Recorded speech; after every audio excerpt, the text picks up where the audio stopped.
in an extraordinary way in a key US benchmark, which today saw its price fall into negative territory. And what it is telling us is that right now traders are having to pay people to take the oil off their hands. I mean, if you think about that for a minute, they're paying people to take the oil off them. The reason for this is that because there is this drop in demand, pipelines have started filling up, and now people are running out of storage space. And without anywhere to store this oil, they just need to get rid of it, but there aren't any takers. Michelle Fleury reporting.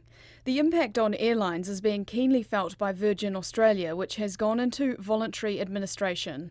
Last month, 8,000 of 10,000 workers at Australia's second biggest airline were temporarily stood down as it grounded most of its flights because of the pandemic.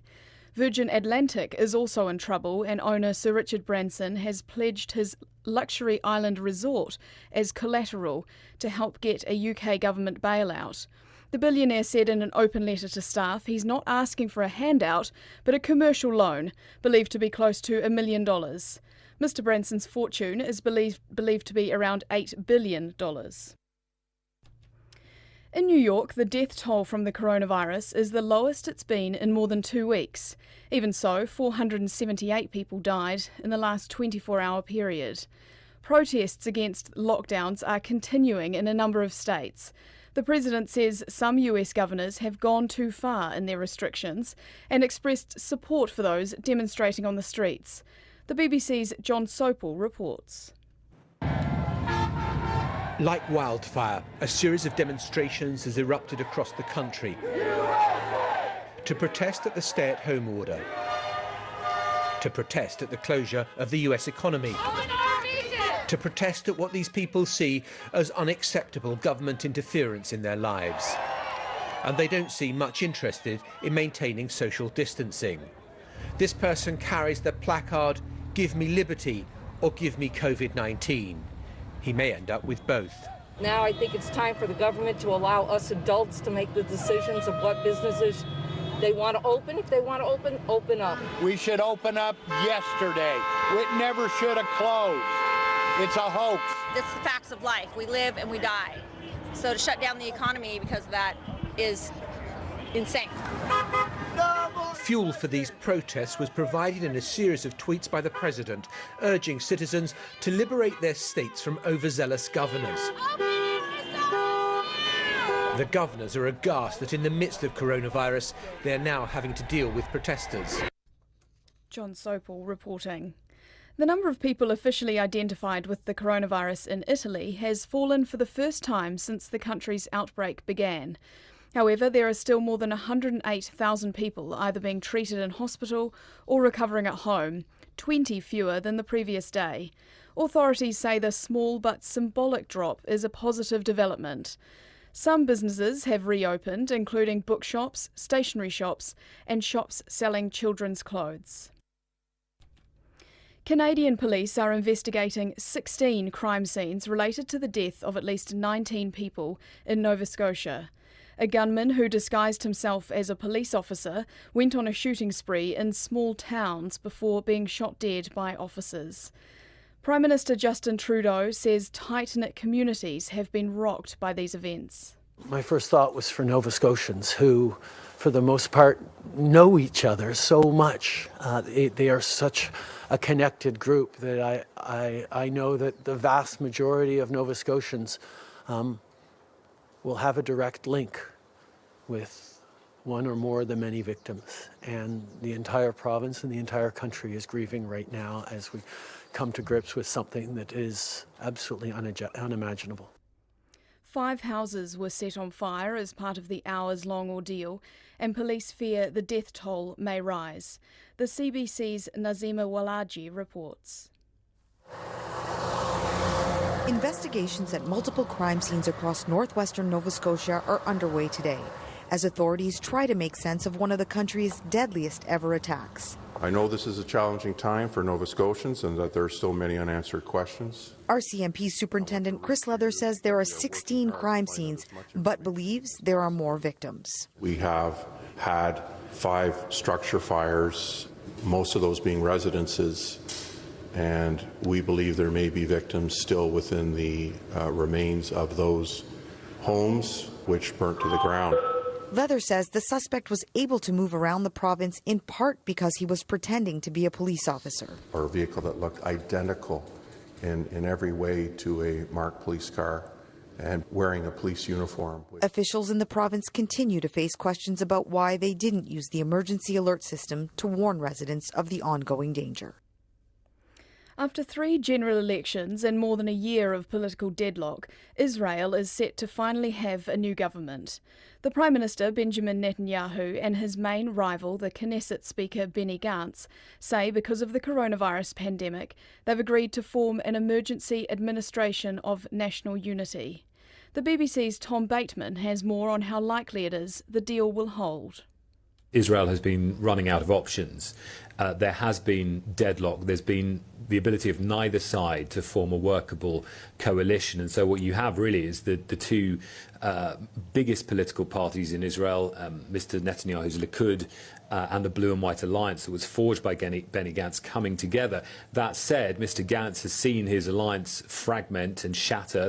One of the main co-leaders he was sitting with is no longer part of that party and now sits in the opposition. So I think it will hold simply because nobody could face the prospect of a fourth election. It was just simply untenable, particularly given the coronavirus crisis. So it will for the time being. I think what some of Mr. Netanyahu's allies might hope is that he can see a way through this by staying on as Prime Minister despite the agreement. Now, what Blue and White and Mr. Gantz hope that they have done is to build in fail-safes into the agreement that would absolutely prevent him being outmanoeuvred, any possibility of Mr. Netanyahu staying in office beyond that time.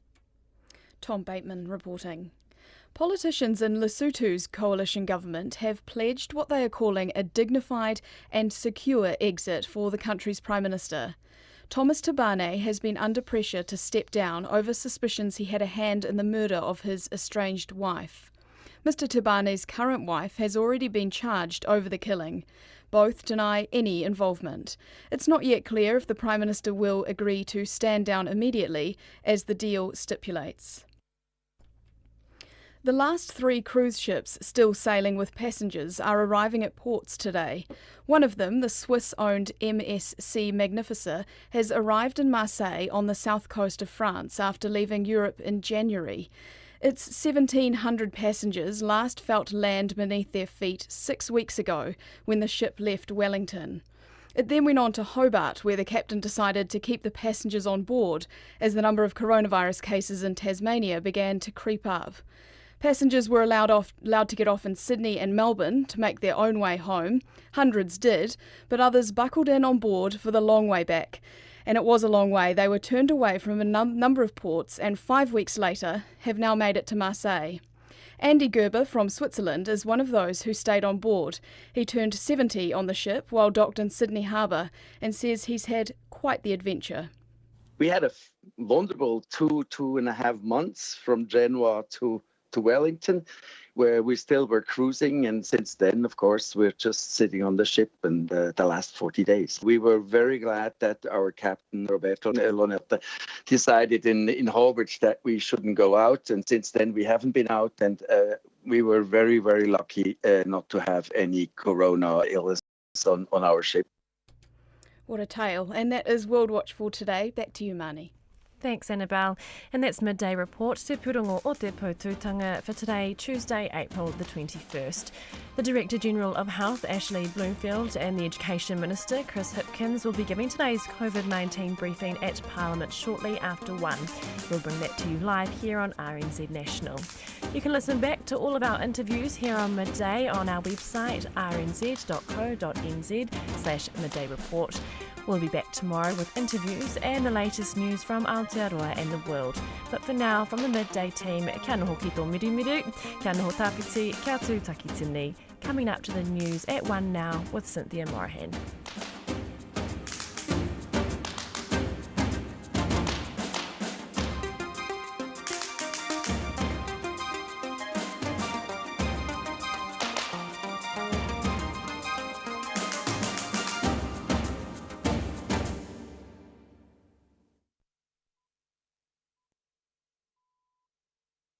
RNZ News at 1 o'clock. Kia ora, I'm Cynthia Morahan.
All right, good afternoon everybody, kia ora, ngā nui ki a koutou katoa. It's day 27 of our lockdown and we remain at alert level 4. We'll be waking up to alert level 3 next Tuesday morning. Today I'm here to set out what moving to alert level 3 next will look like for our schools, our early learning services and our tertiary institutions, and also a little bit of a comment on what it might mean here at Parliament. I'll update you on the government's engagement with the education sector to get ready to move to level 3, including key decisions and dates. We'll talk more about the health guidance around the spread of COVID-19 amongst children, and I'm sure the Director General will also comment on that. How our response in education compares internationally. I can give you the latest information on our distance learning program, and I'll also brief you a little bit about how Parliament may operate under level 3. But first I'll hand over to the Director General of Health to give you his usual update. Thank you, Minister. Kia ora koutou katoa. So today New Zealand's total number of new COVID-19 cases is 5, made up of 2 new confirmed cases and 3 probable cases. All of these new cases are linked to existing cases. The new combined total of both confirmed and probable cases in New Zealand is 1,445. Sadly, today I am reporting the death of a woman in her 70s who had COVID-19 infection. This woman was one of 6 residents from St Margaret's Hospital and Rest Home in Te Atatu in Auckland, who has been transferred to Waitakere Hospital on April 17. The woman, who had an underlying health condition, died yesterday. Our thoughts are with this woman's family and friends, and we ask that their privacy is respected at this difficult time. Now, residents were transferred from St Margaret's as a number of staff were in precautionary and continue to be in precautionary self-isolation following close contact with people who are confirmed COVID-19 cases. And this has impacted on the facility's ability to maintain full staffing. And so, in addition to those 6 residents who were transferred to Waitakere Hospital because they had COVID-19 infection, a further 9 residents from St Margaret's were transferred to North Shore Hospital on 18th of April. These residents are not COVID-19 positive, but are considered close contacts, so are being monitored as well as receiving the usual care they would have if they had been back at St Margaret's. There are now 1,006 cases of COVID-19 who have recovered, an increase on 32 yesterday. Today there are 12 people in hospital with COVID-19 infection. This includes 3 in ICUs in Middlemore, Dunedin and North Shore Hospital. I'm pleased to say that none of these people are in a critical condition. There are still 16 significant clusters and 4 more cases have been linked to extant clusters, including 3 of the cases we're reporting today. In terms of testing, yesterday there were 3,203 tests processed around the country, and the new total is now 89,503. The stock and supply for testing is still over 83,000 complete tests. And just a word on testing, and we will put these graphs on our website after today's stand-up, but we're seeing from ESR reporting surveillance of what is called influenza-like illness, that calls to Healthline and our monitoring of ILI through HealthStat, which is through general practices, and through the Flu Tracker app, as well as our monitoring of what are called SARI, severe acute respiratory infections in hospital, have all plummeted, as we might expect over this last 3 to 4 weeks. And that explains, that's a very good reason for why our testing has dropped, because there simply is are not people out there who have got respiratory symptoms. However, I'm still pleased to see that we're processing over 3,000 tests a day. We will continue some community-based testing this week, and in particular that's happening in Tairawhiti, in Taranaki and in Northland. And I know in Tairawhiti, and you can see this on their website, during this week there are mobile clinics around Gisborne from Monday to Friday, and starting today some mobile testing moving its way up the east coast to test those more rural communities. I'll finish there and hand back to you, Minister. Thank you, Director General. The first thing I'd like to do is give you a brief update on what will happen here at Parliament next week. As we move to Level 3, Parliament will meet again on Tuesday the 28th of April.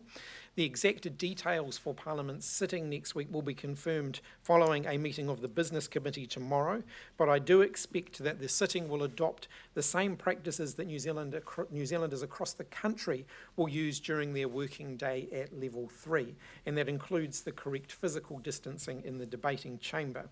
I also expect that there will be reduced numbers of MPs in the House in order to minimise the amount of travel that MPs will be undertaking. As you will know, many of the normal facilities in the parliamentary complex, including the Copperfields Cafe and other catering facilities, will not be available whilst the House is operating, and we will be keeping as few essential people around the complex as possible. For this reason, we can expect that the normal sitting hours of the House will vary over the next 3 weeks. Business to be considered by Parliament will include question time, ministerial statements, essential urgent legislation that's directly related to the COVID-19 response, and any other urgent government business that is essential to keeping government functioning whilst we prepare to deliver this year's budget. The government has undertaken not to progress its normal legislative program while we are at Alert Level 3. I'm happy to take questions at the end on Parliament, but in terms of turning to education, under Alert Level 3, most children and young people will be continuing distance learning. Early learning centres and schools will be physically open for students up to year 10, for the families that need that. But children who can stay home should stay home. At-risk students and staff, including those who are over the age of 70, should also stay home, and they will be supported to do so. Residential and special schools will not reopen in the early stages of Alert Level 3 for children to physically attend. They may reopen later during Alert Level 3 if public health measures can be managed, and we are working through that at the moment. In the meantime, teachers and staff will continue to support these students whilst they remain at home. Things like the intensive wraparound service and OARS specialists continue to work with those students whilst they are at home. Education for students in years 11 and to 13 will continue remotely. For tertiary education, moving to Alert Level 3 means remote learning will continue, but where that's not possible, some facilities may reopen, with strict physical distancing rules in place. Students in hostels, halls of residence, or self-contained flats can stay there, again with strict rules. But if students went home to join their family bubble, they must stay home. They cannot return to student accommodation whilst we are at Alert Level 3. Providers are contacting their staff and students directly with more information, so they should be the first port of call for parents and students with questions. To prepare schools and early childhood centres to reopen next week, from today, we are allowing people to enter schools and early learning services for the purposes of cleaning, maintenance, and any other essential preparations that are required for them to reopen for a teacher-only day on Tuesday the 28th of April. We expect most children who need to attend will be able to attend from the 29th of April. I do want to caution though, it may take a bit longer for some schools and early learning services to be ready, and the Ministry of Education will be working closely with all of them. This is not a normal situation, and we will need to be doing things differently. The Ministry of Education's been meeting with sector groups to work through all of the practical issues. Over the last week, the Ministry's kept in close contact with the Early Childhood Education Advisory Group, and this will continue as we continue to work through the key guidance that's needed to support the early learning sector. We've also met with various principals groups around the country and with sector leaders, and will continue to do so. Discussions with the sector will continue as more detailed advice is released over the next week to support schools and early learning services. Our approach to reopening the education system is based on the latest public health advice. I know that physical distancing will be very difficult with children and young people, particularly the youngest children in early childhood education. We've reached the point where the Director General of Health is confident that there is no widespread undetected community transmission in New Zealand. So the chance of it coming through the door or through the gate in the first place is low. Keeping in mind that there are some 400,000 people going to work under Alert Level 3, just as we need to keep them safe, we're putting in place measures to keep children and teachers safe. At Alert Level 3, the approach in an ECE or school environment is designed to limit the number of people that children have contact with. All of the evidence does point to children having lower risk of getting infected and being affected by COVID-19, and it's possible to ensure that children are within the same group each day and that there is no mixing between groups. To be clear, it is safe from a public health perspective to have a group of children learning together. Parents can have confidence that the proposed approach is designed to keep children and their families and their teachers safe. It's really important, though, that parents fully support this approach by doing their bit. Keep children home if you can. Definitely keep children home if they are unwell, and seek medical advice about whether a child may need to be tested. Strictly maintain your family bubble outside of schools and early learning, and ensure that great hygiene practices are observed at all times. Our return to education, along with our restarting our economy, is largely on par with what we're seeing around the rest of the world. Although New Zealand is within a handful of countries in the enviable position of being able to transition out of lockdown and through the alert levels, so we must take the best position for our own needs. Distance learning is going to be with us for some time, for at least another 3 weeks, and I'd like to give you a brief update on the rollout of the distance learning program. We've started the distribution of 6,700 internet routers to households. Initially, those are being prioritised to schools that have students doing NCEA in deciles 1 to 3. We've also had 10,000 devices being distributed by schools to students. More than 1,250 internet-ready computers, that's either Chromebooks or laptops, have been shipped to students so far, and an additional 4,500 have landed in New Zealand and are being prepared for shipping. Again, the priority is NCEA students in levels and deciles 1 to 3. We have further equipment waiting to be shipped from overseas. In terms of the hard packs of materials that are going out to those who don't have access to digital devices, I can confirm that so far we have sent out 80,000 packs in English and 10,000 packs in Māori. And we know that people are tuning into our TV channels to see familiar faces like Susie Cato on the box. The latest information we've got is that 649,000 people tuned in during the first 3 days last week. The parental pages from the Ministry of Education's website had over 100,000 visits over those 3 days. So I want to thank the profession for their goodwill and their professionalism. To teachers, principals and centre leaders, they've got an important role to play in getting New Zealand back on its feet. I know they know that, and I want to thank them for it. So finally, to all of the parents out there who I know are juggling working from home, caring for your kids, my message to you is the same as it's been since the beginning. Be kind to yourself. We are not expecting parents to completely replace the classroom environment at home, so be reasonable in your expectations of yourselves. These are extraordinary times, so thank you for your understanding. We're doing our very best to minimise the impact on children's learning and on their well-being as we work together to keep New Zealanders safe. Happy to answer your questions. Minister Hipkins, what are you doing to help those schools who might be disproportionately affected because, for example, in areas where both parents have to go back to work or where distance learning isn't an option? So obviously where both parents have to go back to work, where distance learning isn't an option. That's one of the reasons why we're saying that we do need schools and early learning services to be able to provide support to those families.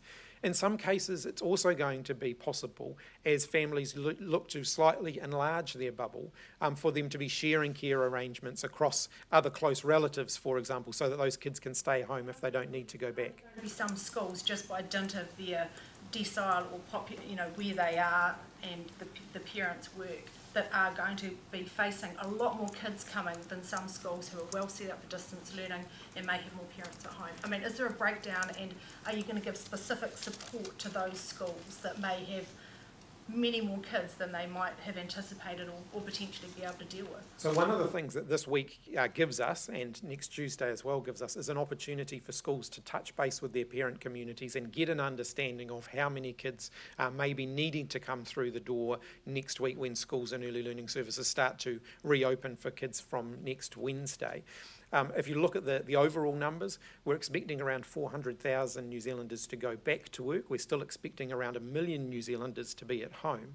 So even in the situations where parents are going back to work, it may be that there are other family arrangements that can be put in place for those kids not to need to go back to school. And I'd certainly encourage that. So if you're enlarging your bubble slightly by bringing in an auntie or an uncle or someone else who could be at home with the kids because they're working from home anyway, that would be a good arrangement. Are there going to be some situations though where schools are going to have to say, we can't take your kid, we've already filled our complement and we just can't take any more, and what would the response be in that particular situation? Look, it's too early to say that. We've got, over this coming week, we're keeping very, very closely in contact with schools so that if they do start to get concerned that they're going to have a whole deluge of students that they couldn't adhere to public health guidance in bringing them back through the school gate, then we'll work with them, and it may be that we can help to spread some of that load. But it's very early at this point. We only made this, these decisions very recently, so we do need to give the education system time to digest that and to reach out to their parent communities.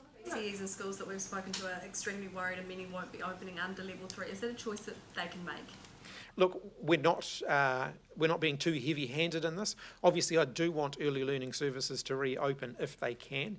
The arrangements are going to be different though, because different centres have different student, child populations, different needs. They're physically quite different, so the physical layout of those services can be quite different. Some are very, very open, and some of them have smaller rooms and smaller spaces that make that preserving bubbles within them more possible. So we're working through that with each individual centre, and I'm not going to set a hard and fast rule around that. We are going to continue to support early learning services during level 3 so that we know that they'll be there at the end of level 2, when we move to level 2. Teachers are telling us it's impossible to socially distance children under 5. You have young children, how would you do it? Look, as I've been very clear, one of the reasons that we've got guidance, and the Director General I'm sure would be happy to comment on this, one of the reasons we've got the public health guidance out there that we have is that we know that when you're dealing with a small group of very young children, under 5-year-olds, they are going to come into contact with each other. They are going to need to be picked up now and then by an adult, and so that physical distancing isn't going to be possible in that environment. So there are other things that we can put in place there. Keeping the bubble size quite small, making sure that we're doing all of the hygiene things we need to do, and of course, the work that we have all done as a country over the last 4 weeks to minimise the risk of COVID-19 coming through the door in the first place. Comments that the Director General made yesterday, you said that children don't tend to pass COVID-19 onto adults. What evidence or peer-reviewed literature are you basing that claim on? Well, the first evidence that came out about this was from the WHO China combined review in China, particularly in Wuhan, which was a 10-day mission there, and that report came out in March, and that was very clear. In fact, of all the people they interviewed who had been involved in dealing with COVID-19, not one could recall any instance of a child passing infection to an adult. And this seems to be the pattern that has been found in other countries. And we've, of course, got it here in New Zealand. Just a small number of our cases are in under 10-year-olds for a start, and all of those are actually linked to transmission within the family setting. Epidemiologists and paediatricians that we've spoken to say that there's conflicting evidence that that's the case and it's too early to draw a conclusion. What's your response to them?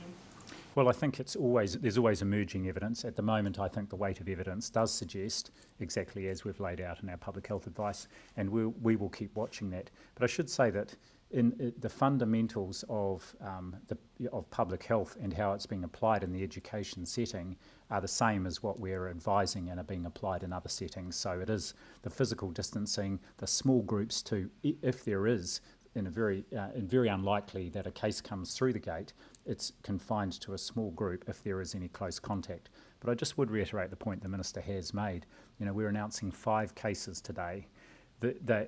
We can trace them to extant cases, and if we go back, and we're going back and scrutinising every case back to the 1st of April, but at the moment there are only 4 cases left where we're not sure exactly the route of transmission, but even then it's reasonably clear in 2 of them where the infection was got, and it actually was first got, and it predated actually the lockdown. So there's increasingly encouraging information that the likelihood of someone with COVID-19 going through the school gate, as the Minister said, is very, very low in the first place. Minister, if you're saying that it's safe enough to open schools and for these students to be back, why not open up schools completely if you're confident that they don't transmit the disease?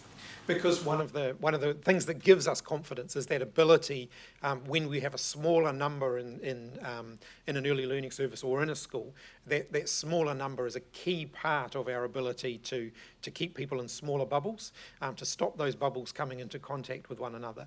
If you start to have services and schools operating at full capacity, that becomes a lot more difficult. So I'm confident that at level 3 they can operate not at full strength, but for a smaller number. Will teachers have the option to say, no, I don't feel safe coming to work, I don't want to? Look, we do expect teachers to be doing their bit. My message to those who are in a higher risk bracket, either because they themselves are in a higher risk category or because they've got someone living in their household who is in a higher risk category, is make sure you're talking to your school or your early learning service about that, because we're going to need people continuing to support the students who are distance learning as well. And so the pragmatic and sensible things for schools to do is have those teachers who are in a higher risk bracket supporting distance learning, so that those who are at lower risk can be in the physical school environment. Minister, the principal of Te Kura o Tangare, Miles Ferris, says that principals should be making the final call on whether they should open schools. What do you say to that? Look, I think that would put principals in a very difficult position. If they are concerned that too many of their parents are asking to send their kids to school, then I do want them to contact the Ministry of Education. But I don't want the schools to be put in the position of being police around whether or not parents have a good enough reason to send their kids to school. I think that puts them in a very difficult position. It could potentially strain their relationships with their parents' communities quite substantially. So my message to them is, if you're concerned that too many of your families are putting their hand up and saying we're sending our kids to school or to early learning, talk to the Ministry of Education about that. But my message to all New Zealanders is, if you can keep your kids at home, please do keep your kids at home. What are also, you said that 80,000 packs have been sent out in English, 10,000 in Māori. How many packs are still yet to be sent out? Look, our capacity to send those out is growing by the day. You know, we're continuing to grow our ability to do that. We know that we could send, the supply line that we've got set up now is capable of supplying about 500,000 packs if we need to do that. And obviously, if the longer this goes on and the longer we need to keep supplying that material, then we will continue to do that. I have a question around hospital and aged care facility visits. What will restrictions under level 3 change? Will people be able to visit their dying loved ones now?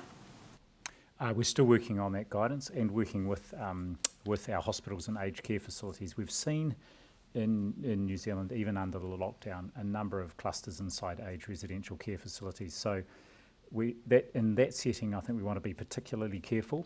But I am very keen to extend the compassionate.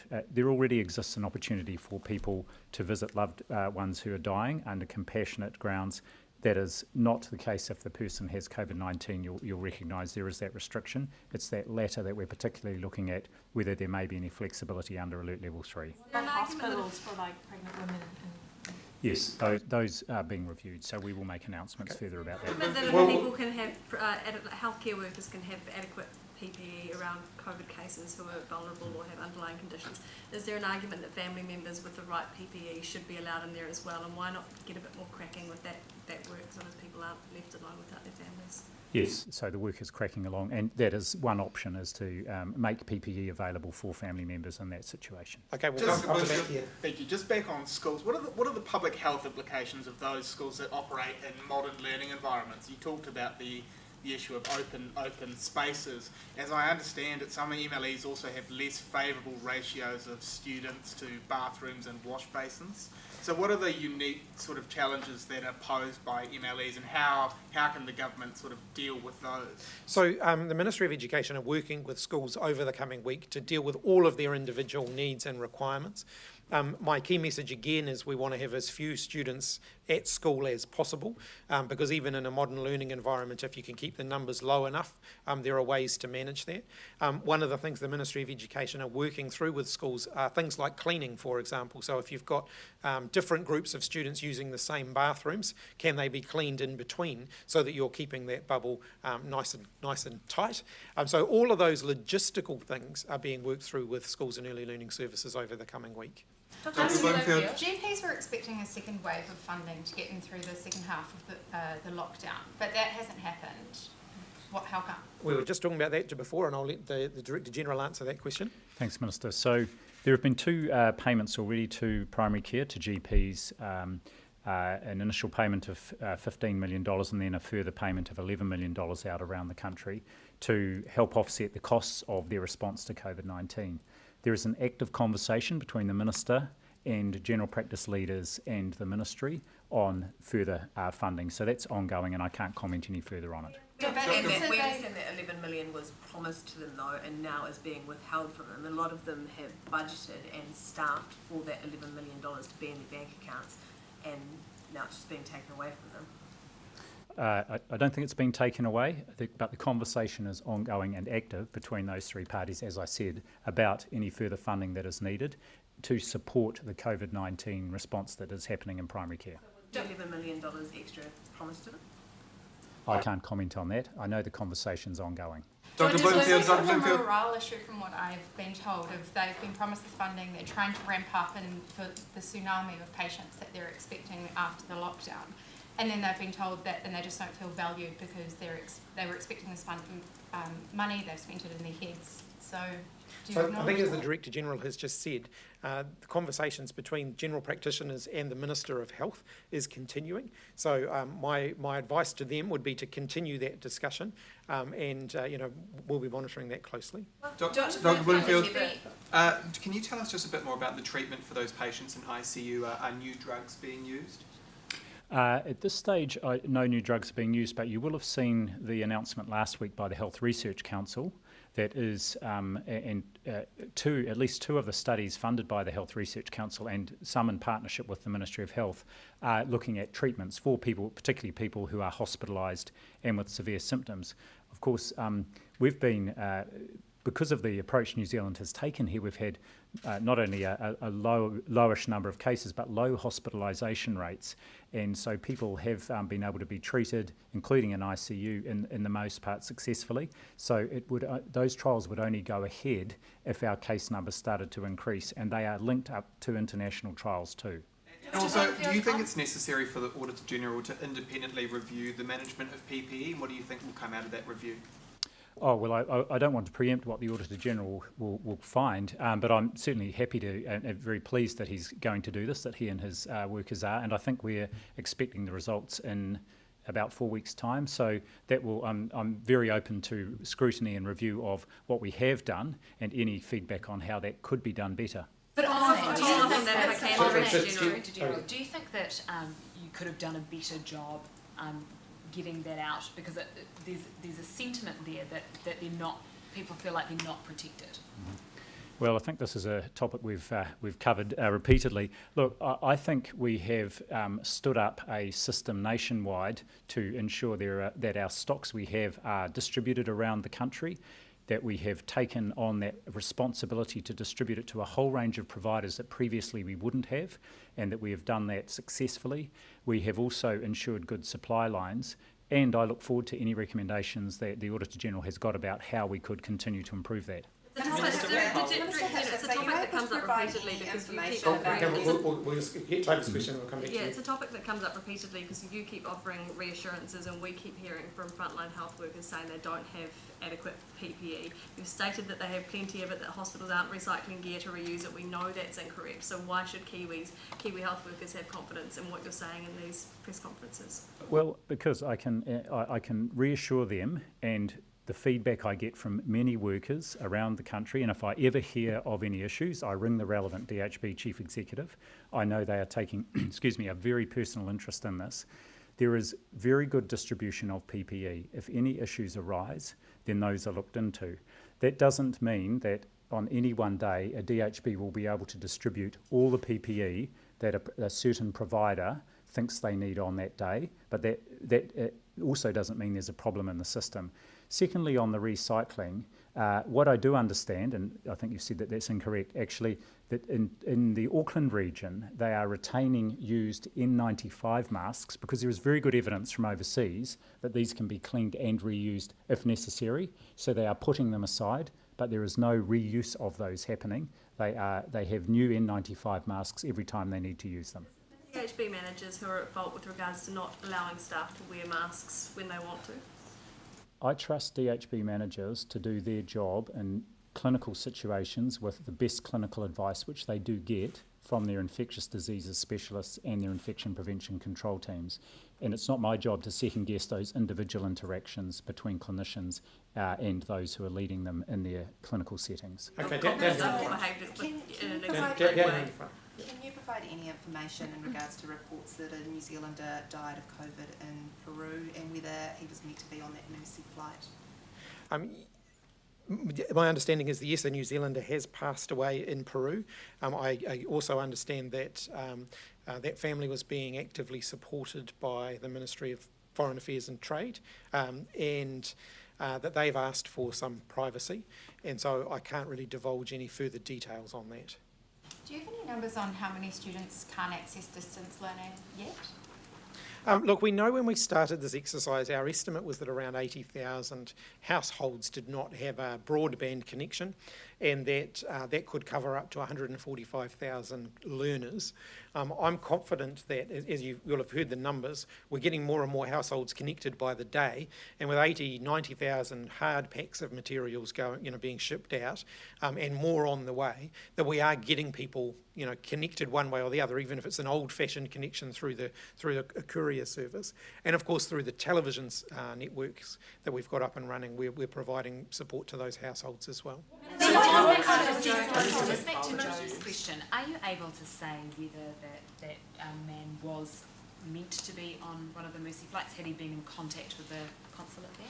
Look, I'm not in a position to be able to divulge those details. I only got the information relatively briefly before this press conference, but if we are able to release that information, I'll make sure that it is released. So repatriation flights, are there any more planned? Yes, there's further work. I think it's well known. There's further work with India, for example, around repatriation flights there.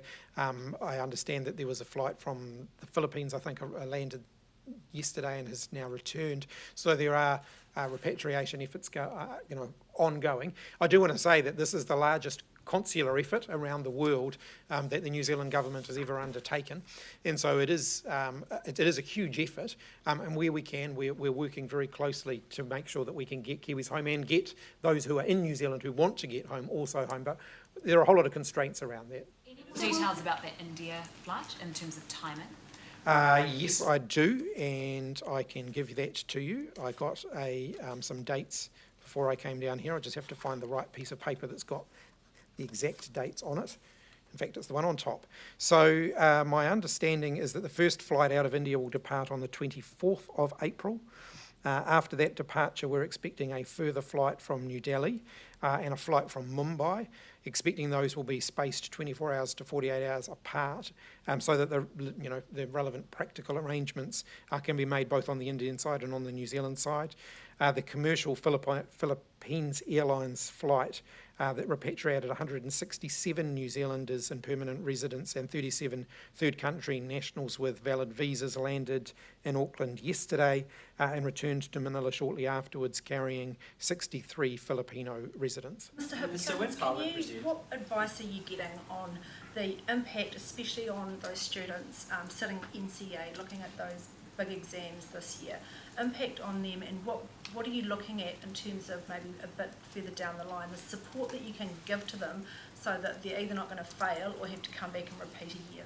So I guess my first message to them is make sure they're preserving their mental health, make sure they're preserving their well-being in this very difficult time. Don't let themselves get totally strung out about it. NZQA have supplied to schools and indirectly through schools to learners guidance on the sorts of things they can do to generate an evidence base for assessment when more regular assessment can start to take place. Guidance has been supplied to schools about the sorts of evidence that they should be looking to get, to gather, so that in the event that a student cannot do an exam at the end of the year, that derived grade process that we would normally rely on can still take place. That's possible. Of course, we're moving to an online assessment environment with NZQA, and we're speeding that up now as a result of this so that we can get more online assessment taking place, and NZQA is leaning very heavily into that. But again, I do want to reiterate that many students will now spread their NCEA levels over several years. So if you're doing level 1 this year and you don't quite finish it because of the lockdown, you'll be able to finish that next year as you start to do your level 2. And schools are working very, very hard to be able to sort of slide things around to accommodate that for students. A story this week about year 11 to 13 in particular doing more practical on-site based learning. Are they a specific group that you'd have concerns about? I mean, are they disadvantaged or limited more than doing other subjects, for example? There's some things that they can often do from home, so they can do the theoretical components of their work from home. There may be some limitations to, if you're doing a science subject, for example, to some of the practical exercises you might not be able to do from home. But I know that schools are working very hard to slide that around so that the bits that can be done remotely are being done remotely, so that when the students are back in the classroom, they could pick up some of the more the things that require them to be there physically. Sorry, just coming back to my original question, what advice have you got on the impact on general educational outcomes or is it too early? It is too early, but if you look at the Christchurch earthquake scenario where schools were closed for quite some time and kids did lose quite a block of learning, that didn't flow through into lower NCEA pass rates at the end of that year. In fact, if anything, those pass rates were slightly better on average than they would normally have been. Will police be given the same powers under the Health Act at level 3 as they do at level 4? Look, that's something that the Director General might be in a better position to answer around the enforcement of level 3. So what I can say is we're preparing a new Section 71 notice under the Health Act that will apply under level 3.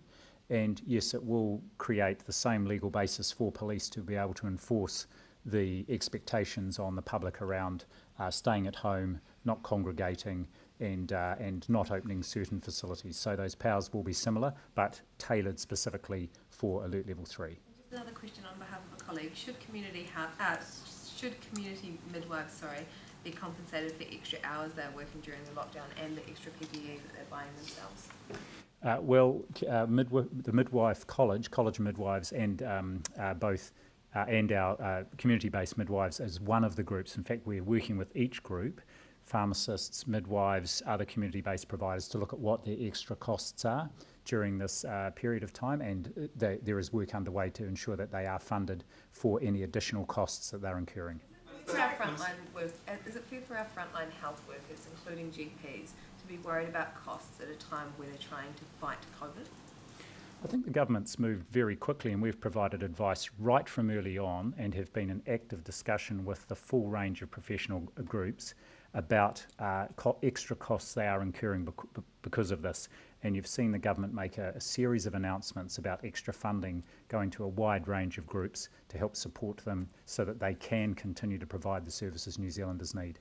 Do you by any chance have the latest numbers on how many people have come through government-managed quarantine isolation? Yes, I do. I'll make sure I get the right piece of paper so I give you the latest numbers.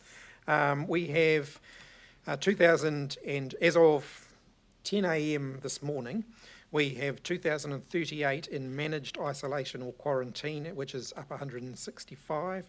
We have 1,952 in managed isolation, up 168. And we've got 86 in quarantine, which is down 3. 348 arrived on flights yesterday. Sorry, was that both managed isolation, the two numbers? Sorry, what? In managed isolation, we've got 1,952. Minister, going back to early childhood, if Kohangareo decide to stay closed during level 3 and continue distance learning, firstly, are they able to make that decision? And secondly, if so, will they continue to be funded? Look, my advice to all early learning services is talk to the Ministry of Education. Our preference is that those services reopen if they can do so consistent with public health advice. That's our expectation. There are families out there who are relying on those services in order to be able to put food on the table, and we need those young people learning as well. So if they're in a position to reopen, then they should. If for some reason there are unique circumstances that mean that they cannot reopen consistent with the public health guidance that's been issued, then I'd expect that they talk to the Ministry of Education about that. They have the capacity to say to the Ministry, we don't believe that it's safe to open, so we won't. Is that reason enough? I think that they should follow the public health advice, which is what we are asking all other New Zealanders to follow. An education question and a Leader of the House question. Education, what about those university students who can't return to their halls? Will they be getting funding? And then Leader of the House, with regards to if Parliament comes back, will the Epidemic Response Committee become redundant? So in terms of students who are unable to return to where they were studying because they cannot travel, so they've returned home, for example, last week we announced an extension of student support limits so that they'll continue to be supported during a period of inactivity. So they'll continue to be able to access their student support, their student allowances, their student loans and so on, even if they're not active in their study. So they'll still be able to get that financial support. In terms of the Epidemic Response Select Committee that was set up whilst Parliament was not sitting, whilst its role might change slightly as we're in level 3, I imagine that I envisage, and this is all subject to discussion at the Business Committee, that there will continue to be a role for that committee in scrutinising, for example, legislation that is related to the epidemic response. So whilst question time resumes, and some of that accountability that you've seen delivered through the Select Committee, while that will shift back to the House, actually the committee, I think, could continue to have an ongoing role. Just in regards to this ongoing debate about Australia being able to have fewer restrictions in terms of people going back to work but having similar health outcomes to New Zealand, Michael Baker said this morning that basically New Zealand had to go harder earlier because we had a lower base in terms of our public health infrastructure and testing. How does that reconcile with your comments yesterday that Australia is envious of our public health system? Well, just on the latter, two different things. I think when you're talking about public health system, our public health services, which comprise effectively our public health units, our ESR laboratory and capacity, and also our ministry capacity around public health, that's different from our publicly funded healthcare system. So I was responding yesterday around our publicly funded healthcare system, which I think you were comparing and contrasting with Australia. In terms of the first issue, I just have a different view from Michael on this. I think if you look at our response, which has been led by, first and foremost, the Ministry of Health and the healthcare system and our public health units, it's done a very good job. That's why we are in the position we are in. Does it need to be strengthened in many areas? Yes, it does, and in particular, strengthening the sort of the national networking of that system. So yes, that is happening. And again, also to go back to the comments that Dr. Murphy made at the Epidemic Response Committee last week, in fact, the reality is that Australia's response, and particularly in some states, is very similar. The actual impact of it is very similar to New Zealand. So I don't think there's that big a difference between our two responses. Okay, up the back. Yeah. How will Parliament resume? Will all ministers be required to attend Parliament when it resumes? Certainly we'll be endeavouring to get ministers to Wellington who are involved in the COVID response so that they can answer questions. We won't have the entire Cabinet at Parliament, and we won't have all of our backbenchers at Parliament because we're endeavouring to do what we're asking the rest of the country to do, which is to minimise the amount of movement around the country that they need to do. But my understanding is that key roles like the Deputy Prime Minister, the Minister of Health, and then obviously the ministers who you've seen quite a bit of in the last few weeks will all be available to answer questions in the House. We think that's an important part of the parliamentary process that we are here. And why has the Prime Minister stopped giving these daily briefings? Sorry, what's that? Why has the Prime Minister not appeared for the daily briefings? I don't think she's done every single daily briefing since this started. From time to time, there are other things that she also needs to attend to. So I'm here today in her stead, but I'm sure she'll be back tomorrow. Sam, it doesn't answer the question. Yeah, you didn't answer Why is she not here today? Well, you can ask her that tomorrow if you like. Just to sup on the parliamentary process. You talked about Parliament only considering urgent COVID-related legislation. There's been some concern about select committees still carrying out their work on non-COVID legislation, the prisoner voting bill being one example. Is the government or is Labor going to talk to its select committee chairs and ask that they reconsider that in light of the approach the government is taking? Well, look, I think one of the key messages is MPs aren't just sitting at home doing nothing. Actually, we're continuing to be paid as well, and we should continue to work from home where we can. And so where select committees can continue to do their work from home, by having remote hearings, for example, hearing submissions from the public, that's a sensible thing to do. It doesn't put anybody's health at risk. People are Zooming all over the country, virtually Zooming all over the country, and there's no harm in select committees continuing to do that as well. So I think that there's a judgment exercise here, but I'm certainly not going to say to people, to committees who are keen to continue their work, that they should stop their work, when if they're not even leaving the House and they're able to do that using technology, then I think it's perfectly acceptable for them to do that.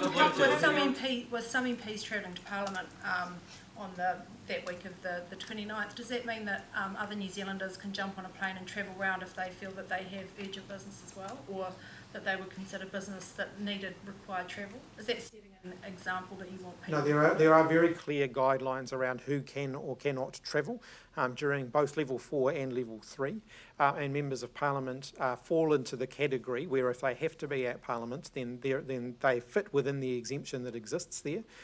But all New Zealanders are expected to follow that guidance. Pose a particular risk though, because they've been spread out over the country and are coming to one place. I mean, does that, obviously there'll be distancing and rules, but... Well, most members of Parliament have been at home in their bubbles, same as everybody else. Of course, we will be making sure that we put all of the different protection measures in place around Parliament that we can, including social distancing, physical distancing. And my message to all MPs is, I think, only MPs should be coming to Parliament if they really need to be here. So that's all, the arrangements of that are all subject to agreement at the Business Committee tomorrow.